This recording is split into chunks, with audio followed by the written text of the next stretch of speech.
राष्ट्रवादी काँग्रेस पक्षाचे युवकचे प्रदेशाध्यक्ष सूरज चव्हाण आपल्यासोबत आहे। काल ज्या पद्धतीने वक्तव्य तानाजी सावंतांना केलं, कुठेतरी अजित पवारांच्या सोबत आतमध्ये त्या कॅबिनेटमध्ये बसल्यानंतर बाहेर आल्यानंतर मळमळल्यासारखं होतं, अशा पद्धतीचं त्यांचं वक्तव्य होतं।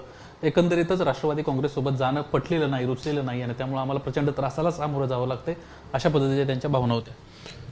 तानाजी सावंतने जी वक्तव्य केले, मला वाटतं राष्ट्रवादी काँग्रेस पक्षामध्ये सुद्धा काही लोकांच्या मनात तेच भावना आहे। खरं तर तानाजी सावंत सारख्या व्यक्तीनं तोंड उघडल्यावर राज्याच्या विकासासाठी बोलायला पाहिजे होतं, परंतु यांनी ज्यावेळी तोंड उघडले त्यावेळी काहीतरी अभद्र बोलले किंवा महाराष्ट्राच्या एक चुकीचा पायंडा पडावा अशा पद्धतीचे विधान त्यांच्याकडनं झालेले आहेत। आज त्यांच्याकडे आरोग्य खाते, त्यांनी तात्काळ आपला उपचार करून घ्यावा किंवा मग आम्ही तो उपचाराचा खर्च उचलू, जिथं त्यांना पाहिजे तिथं उपचार करू। त्यांना जिथं जास्त मळमळ होत असेल तर त्या मळमळीचा योग्य इलाजसुद्धा करण्याची ताकद आमच्यामध्ये आहे। फक्त त्यांनी एक गोष्ट लक्षात ठेवावं की महायुतीचा धर्म पाळायची जबाबदारी राष्ट्रवादी काँग्रेस पक्षाची एकट्याची नाही। जे काही तुम्ही विधानं करताय त्याच्यापेक्षा अधिक भडक विधान आम्ही सुद्धा करू शकतो, पण महायुतीचा धर्म पाळायचा म्हणून शांत बसलो ह्याचा अर्थ आम्ही संत नाही आहोत, हे तानाजी सावंतांनी लक्षात ठेवावं। भविष्यकाळामध्ये विधान करताना 10 वेळा विचार करावा, कारण महायुतीमध्ये मिठाचा खडा टाकण्याचं काम हे तानाजी सावंतांनी करू नये। तुम्ही म्हणताय की महायुतीचा धर्म पाळणं हे केवळ आमचंच काम नाही आहे, मात्र महायुतीतून बाहेर तुम्हाला ढकलण्याचाच प्रयत्न होतोय असं वाटत नाही का तुम्हाला? ज्या पद्धतीनं भाजपच्या वतीनं भाजपचं जे मुखपत्र मांडलं जातं त्याच्यामध्ये आर्टिकल लिहून येतं की अजित पवारांसोबत घेतल्यामुळे अडचणी निर्माण झाल्या, मतदान करत नाही आहेत। दुसरीकडे तानाजी सावंतांचं हे वक्तव्य येत आहे, सातत्यानं भाजप असेल शिवसेना असेल त्यांच्याकडून सातत्यानं वक्तव्य येणं, अजित पवार कशा पद्धतीनं निधी देत नव्हते त्यामुळे आम्हाला अडचणी येत होत्या, म्हणून आम्ही सत्ताधारी पक्षातनं बाहेर पडलो आणि नवीन पुन्हा एकदा भाजप आणि राष्ट्रवादी काँग्रेसची युती केली। सातत्याने ही अशी वक्तव्य येत आहेत, तुम्हाला कुठेतरी महायुतीतून बाहेर काढण्याचा प्रयत्न वाटत नाही का? आम्ही महायुती ज्या लोकांसोबत केलेली आहे किंवा ज्यांच्यासोबत चर्चा करून केलेली आहे ती ज्येष्ठ नेते आहेत। हे असे जे प्रसिद्धीसाठी बोलणारे किंवा कुठेतरी आपलाही एक ओळख महाराष्ट्राला व्हावी या उद्देशानं बोलणाऱ्या लोकांना विचारून महायुती झालेली नाही।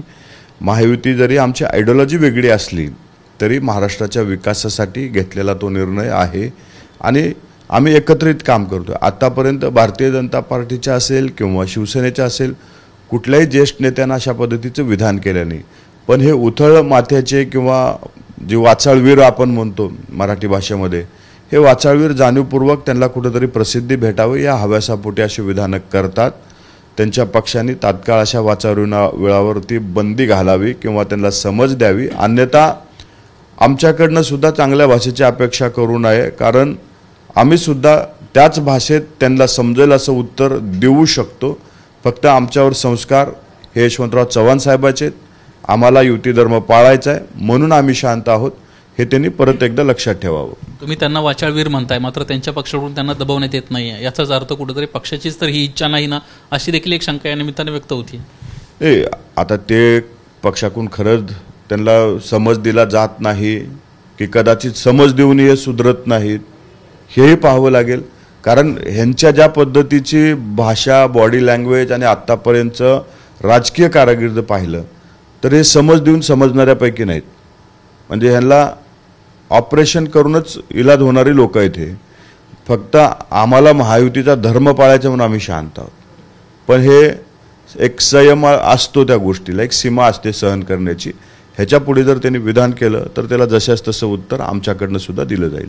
सुप्रिया सुळेंचं नुकतंच एक भाषण सध्या प्रचंड गाजत आहे, त्याच्यामध्ये त्यांना अजित पवारांच्या अनुषंगानं म्हटलेलं आहे की पहाटे तुम्ही उठता हे काय आम्ही तुम्हाला सांगितलेलं नाही आहे। एकंदरीत त्यांचं भाषण जर तुम्ही पाहिलं तर सध्या ते प्रचंड चर्चेत देखील आहे आणि अजित पवारांवर सडकून टीका देखील त्यांना केली।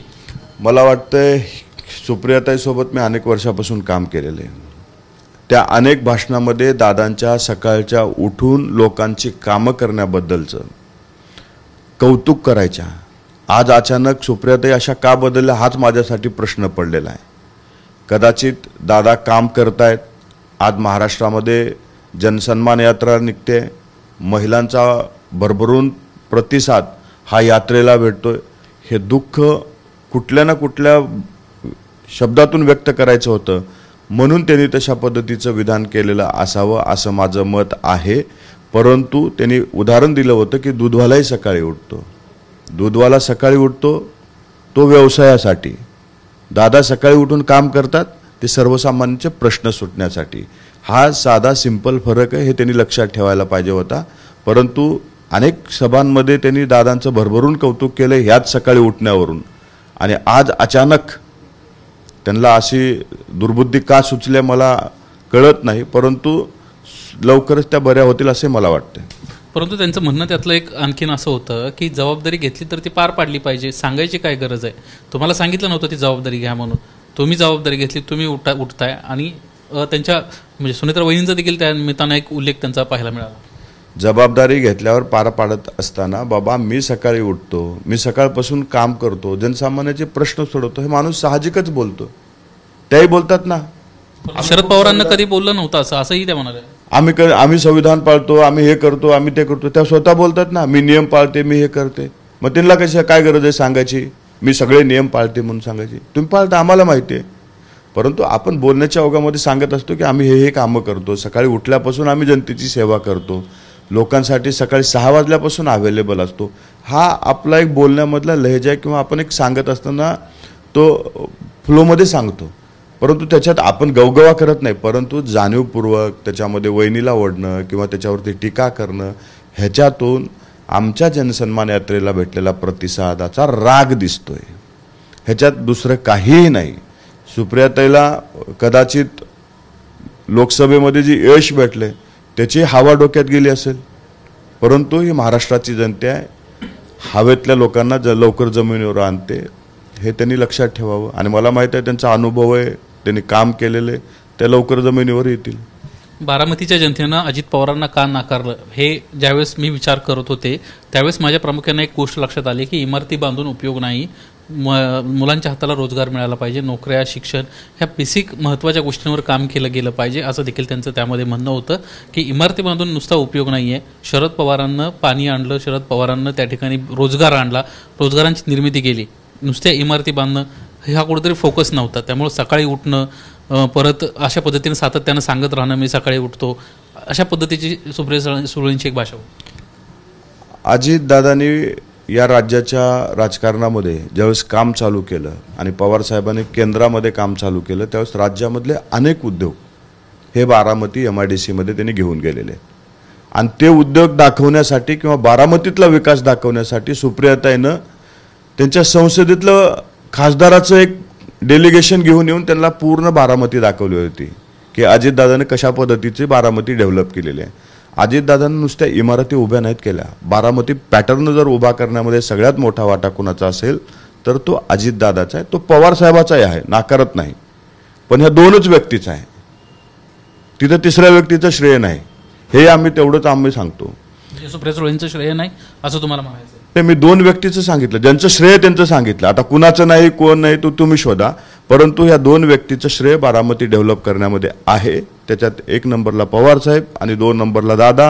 हे उद्योग असतील, तिथले विकास असतील, तिथल्या इमारती असतील, ह्या सगळ्या गोष्टी जर कोणी केलं असेल तर अजितदादा आणि पवार साहेबांनी केलेले आहेत. धन्यवाद आमच्याशी बातचीत केल्याबद्दल. कॅमेरामन अनुप प्रस्तुकीसह निलेश बुदावली, ABP माझा, मुंबई. ABP माझा, उघडा डोळे बघा नीट.